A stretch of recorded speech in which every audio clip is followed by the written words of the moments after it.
विद्यार्थियों, आज हम कक्षा 12 हिंदी की पाठ्यपुस्तक अंतरा भाग 2 के काव्यखंड के अध्याय 2 में वर्णित साहित्यकार सूर्यकांत त्रिपाठी निराला जी की रचना गीत गाने दो मुझे, जिसका शीर्षक है गीत गाने दो मुझे, का अध्ययन करने जा रहे हैं। वीडियो भाग 1 में हमने साहित्यकार कवि सूर्यकांत त्रिपाठी निराला जी का परिचय प्राप्त किया है। आइए आज इनके द्वारा रचित रचना गीत गाने दो मुझे को हम पढ़ने जा रहे हैं। गीत गाने दो मुझे ये रचना सूर्यकांत त्रिपाठी निराला जी द्वारा रचित है।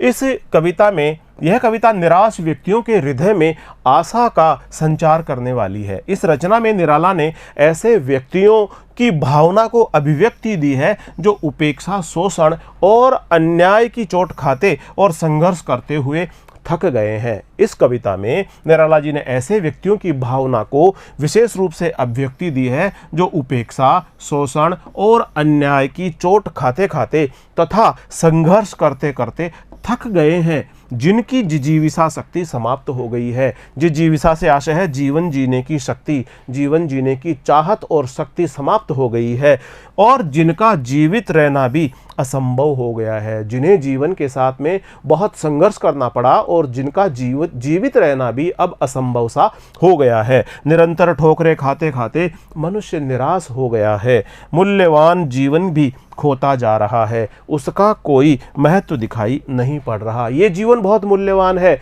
लेकिन जीवन के संघर्ष के सामने, जीवन के समक्ष उत्पन्न विशेष प्रकार की परिस्थितियों में ठोकरें खाते खाते ऐसे लगता है मानो यह मूल्यवान जीवन भी खोता हुआ सा जा रहा है, उसका कोई महत्व दिखाई नहीं देता।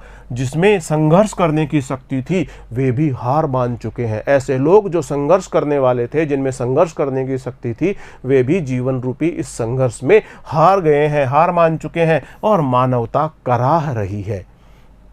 आशा की ज्योति बुझ गई है, निराशा के अंधकार में ने जीवन को ढक लिया है। और आशा की ज्योति बुझ गई है और निराशा का अंधकार ऐसे लगता है मानो उसने जीवन को ढक लिया हो। अतः कवि इस कविता में आशा की लो जगाना चाहता है, आशा की लो जगा करके आशा की उम्मीद का प्रकाश फैलाना चाहता है। वेदना और पीड़ा को छिपाने के लिए कवि आशा का गीत गाना चाहता है, आशा उमंग से भरा हुआ गीत गाना चाहता है कवि, जिससे उसके हृदय में भरी हुई वेदना का भाव गीत गाने के माध्यम से अभिव्यक्त हो सके और वह अपने हृदय को, इस वेदना को मुक्त करके गीत गाने के पश्चात हल्का महसूस कर सके।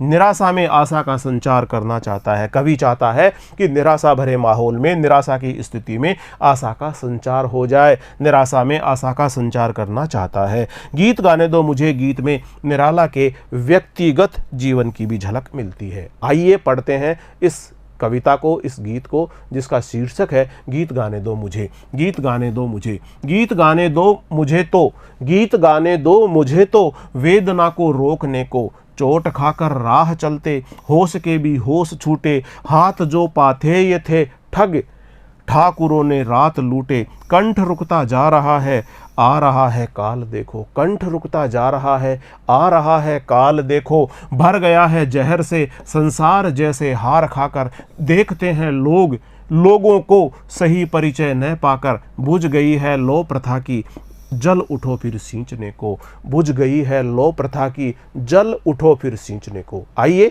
अब हम इस गीत का भावार्थ, इसका अर्थ ग्रहण करते हैं। गीत गाने दो मुझे तो, वेदना को रोकने को। सबसे पहले कठिन शब्दों के अर्थ देख लेते हैं। वेदना, वेदना से आशय है पीड़ा, वेदना से आशय है पीड़ा, कष्ट, हृदय में कष्ट और पीड़ा से भरा हुआ भाव, वेदना। इसका संदर्भ, इन पंक्तियों का संदर्भ सबसे पहले देख रहे हैं। प्रस्तुत काव्यांश हमारी पाठ्य पुस्तक अंतरा भाग 2 में संकलित कविता गीत गाने दो मुझे से उद्धृत किया गया है।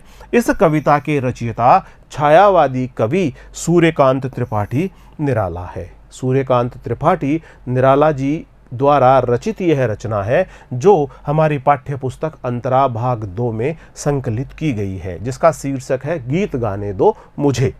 प्रसंग, इस कविता में कवि ने उन ठगों के प्रति आक्रोश व्यक्त किया है जिनके कारण संसार के लोग व्यथित हैं। ऐसे लोग जो ठगने का ही कार्य करते हैं और उनके ठगने से लोग अपने आप को बिल्कुल ठगे ठगाए से महसूस करते हैं, उनमें एक आक्रोश का भाव है, उनमें क्रोध का भाव है। संसार के लोग बहुत व्यथित हैं, अपने आप को ठगे जाने से संसार के लोग बहुत दुखी हैं, व्यथित हैं और अपने होश हवास खो चुके हैं। वो ठगे गए हैं इसलिए व्यथित हैं, इसीलिए उनके होश हवास ऐसे लगता है जैसे खो गए हों। होश वालों के भी होश उड़ गए हैं, लोगों का जीवन जीना कठिन हो गया। होश वालों के भी होश उड़ गए हैं, जिनमें जीवन जीने की प्रबल इच्छा थी उनकी भी अब जीवन जीने की इच्छा कम हो गई है, कमज़ोर पड़ती जा रही है। होश वालों के भी होश उड़ गए हैं, लोगों का जीवन जीना बहुत कठिन हो गया है।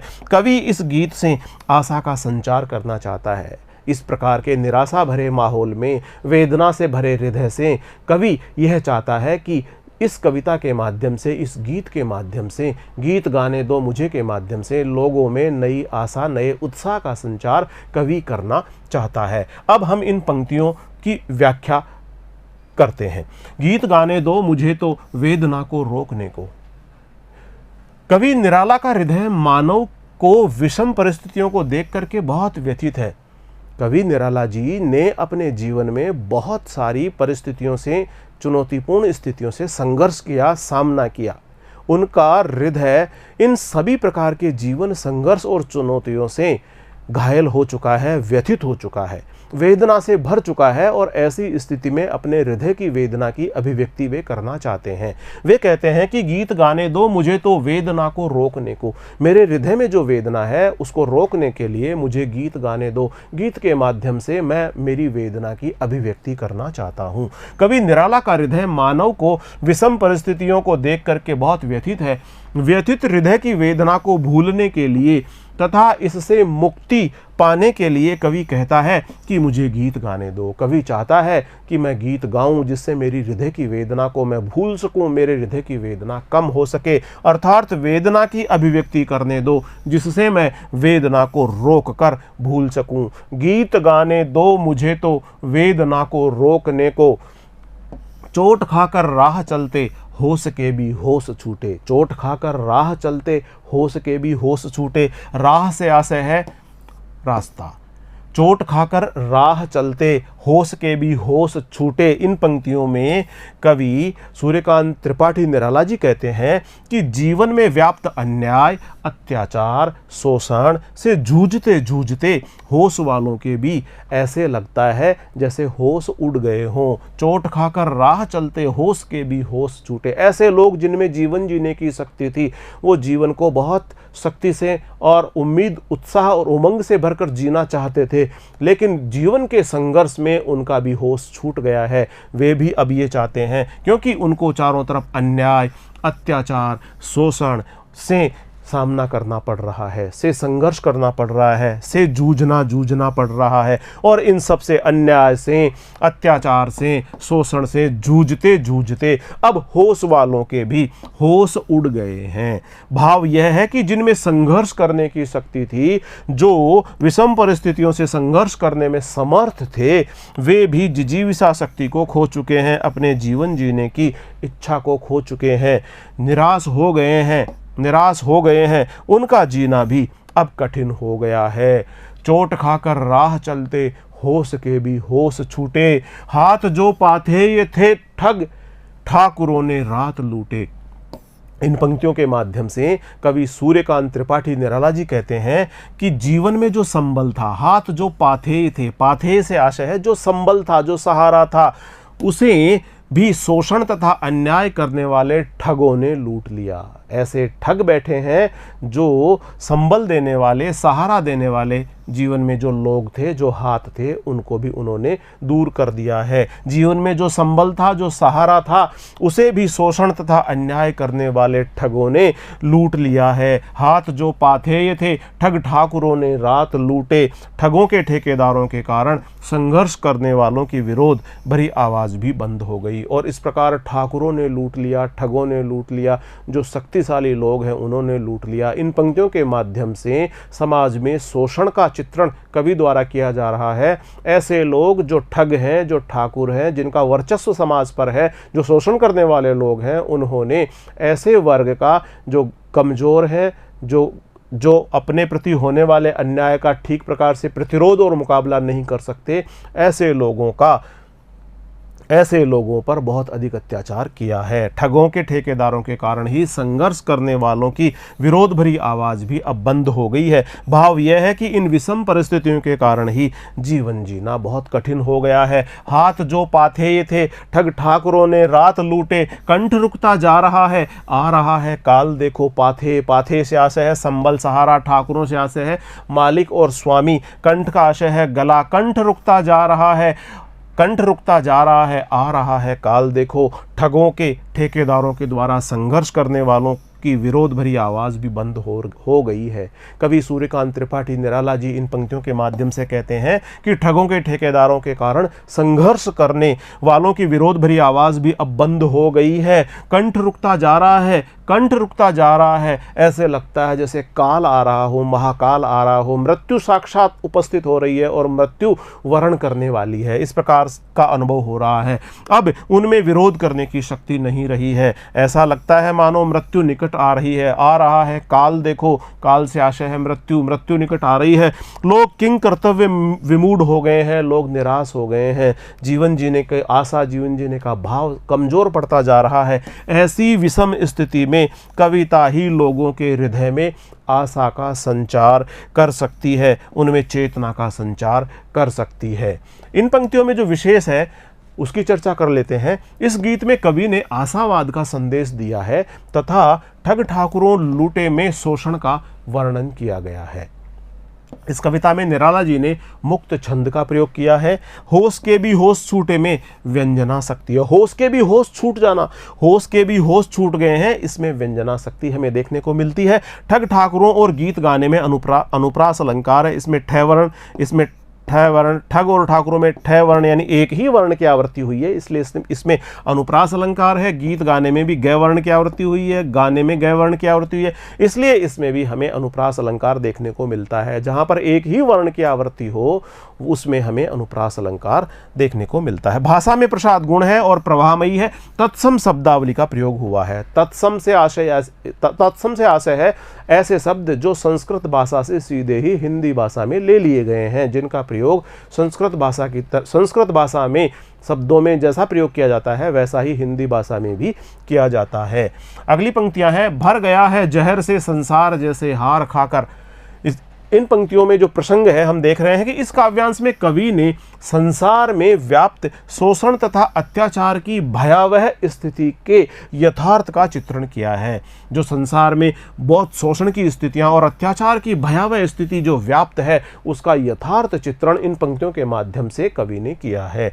इन पंक्तियों में कवि निराला कहते हैं कि सारा संसार विषमताओं से भर गया है। भर गया है जहर से, जहर से भर गया है, विष से भर गया है, विषमताओं से भर गया है, जहरीले भावों और प्रभावों से भर गया है। संसार जैसे हार खाकर, ऐसे लगता है मानो संसार हार गया, मानो संसार के लोग जीवन जीने से हार गए, मानो संसार के लोग आशा, उम्मीद और उत्साह से हार गए और अब सारे संसार में मानो जहर भर गया हो, विष भर गया हो, विभिन्न प्रकार की विषमताओं से भर गया हो और संसार के लोग जीवन से हार मान चुके हैं। कवि निराला कहते हैं कि सारा संसार विषमताओं से भर गया है। द्वेष और ईर्ष्या का विष जन जन में व्याप्त हो गया है।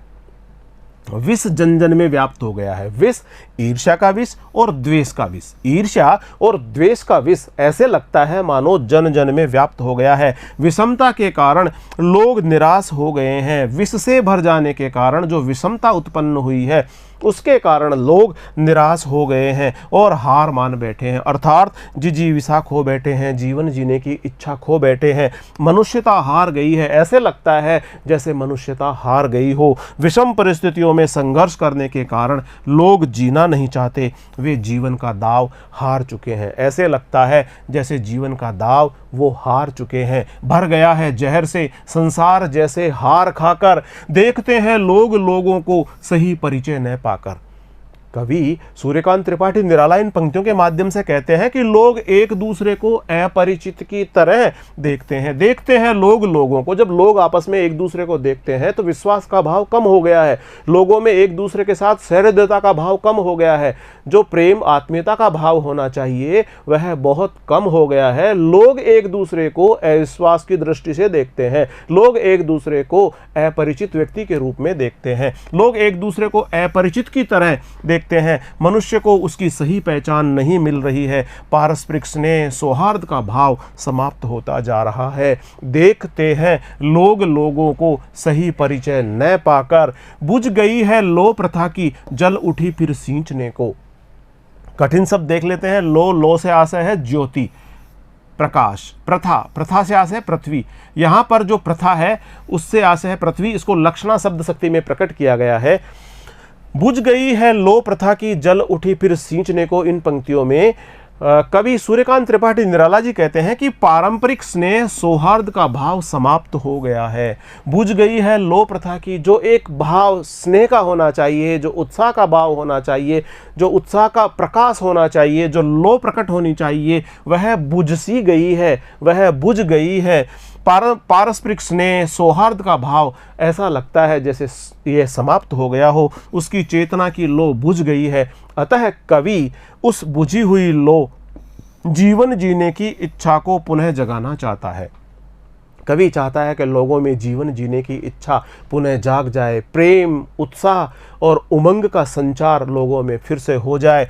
कवि सांसारिक विषमता को दूर करने और संघर्ष करने के लिए लोगों का आह्वान करता है। कवि इन पंक्तियों के माध्यम से लोगों का आह्वान करता है। कवि लोगों का आह्वान करता है कि सांसारिक विषमता दूर हो जाए। कवि लोगों का आह्वान करता है कि लोग संघर्ष करने के लिए आगे आएं।